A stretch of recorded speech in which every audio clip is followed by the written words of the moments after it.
السلام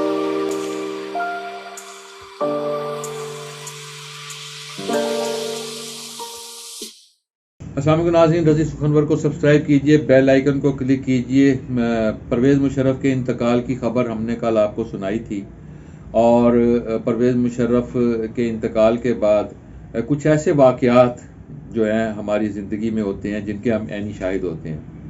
اور ایسا ہی ایک واقعہ 12 اکتوبر کا تھا۔ 12 اکتوبر 1999 جب پرویز مشرف نے اقتدار پر قبضہ کیا تھا۔ اس زمانے میں کیا ہوا تھا، میں نے یہ کہانی لکھی تھی کہ میں اس دن نیوز روم میں تھا، اور نیوز روم میں کیا ماحول ہوتا ہے، نیوز روم میں کیسے ہم نے اس خبر کو دیکھا، اس خبر میں کیا کیا کچھ ہو رہا تھا۔ میں نے کہانی لکھی ہے کہ یہ 11 اکتوبر ظاہر ہے 1999 کا دن تھا جب یہ واقعات شروع ہوئے تھے، اور میں 3 بجے میری سپہر کو ڈیوٹی ہوتی تھی اس زمانے میں نوائے وقت میں،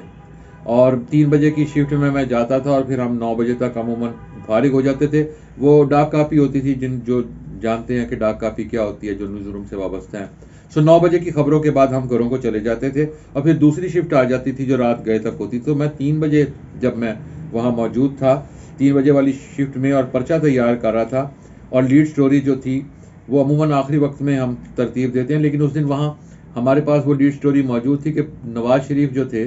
وہ شجاع آباد آئے ہوئے تھے، اور شجاع آباد میں ایک جلسہ عام تھا جس میں نواز شریف آئے تھے، اور انہوں نے وہاں جو تقریر کی وہی ہم نے لیڈ سٹوری بنائی تھی، کیونکہ یہ 2-3 بجے کا عمل تھا جب ان کا وہاں جلسہ ہوا۔ دوپہر میں انہوں نے جلسہ کیا تھا، اور میں نے وہ لیڈ سٹوری وغیرہ بنا لی تھی۔ تو اس کے بعد مجھے یہ خیال تھا کہ اب یہی لیڈ سٹوری جو ہے چلے گی۔ اور اس کے بعد نواز شریف جو تھے وہ ملتان ایئرپورٹ پر جب ان کا طیارہ اترا تھا، اور وہ طیارہ یہیں چھوڑ کر، اور مجاہد علی شاہ اور جاوید علی شاہ، یہ شجاع آباد کے جو مسلم لیگ کے رہنما ان کے ساتھ تھے، ان کے ساتھ نواز شریف جو تھے وہ شجاع آباد چلے گئے تھے، اور طیارہ جو ملتان میں ان کا رہ گیا تھا اس میں نذیر ناجی صاحب ایک تقریر لکھ رہے تھے۔ نذیر ناجی اس طیارے میں موجود تھے۔ نذیر ناجی اس زمانے میں اسپیچ رائٹر تھے نواز شریف صاحب کے، اور وہ اسپیچ جو تیار ہو رہی تھی نواز شریف انہیں کہہ کے گئے تھے کہ آپ یہ تقریر تیار کرو، اور اس تقریر کے مطابق نواز شریف صاحب نے شجاع آباد سے واپس اسلام آباد پہنچنے کے بعد انہوں نے پرویز مشرف کو ہٹانا تھا، اور جنرل ضیاء الدین بٹ جو تھے ان کو آرمی چیف مقرر کرنا تھا۔ یہ ان کا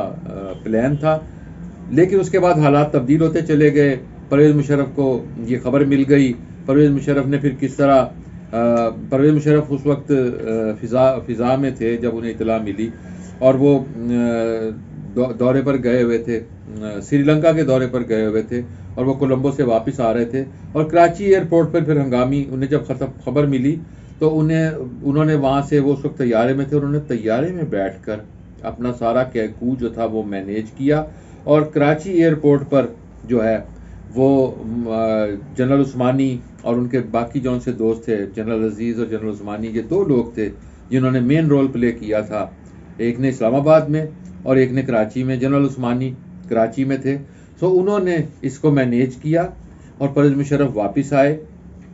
اور انہوں نے آ کر پھر قوم سے خطاب کیا۔ یہ بڑی دلچسپ صورتحال تھی۔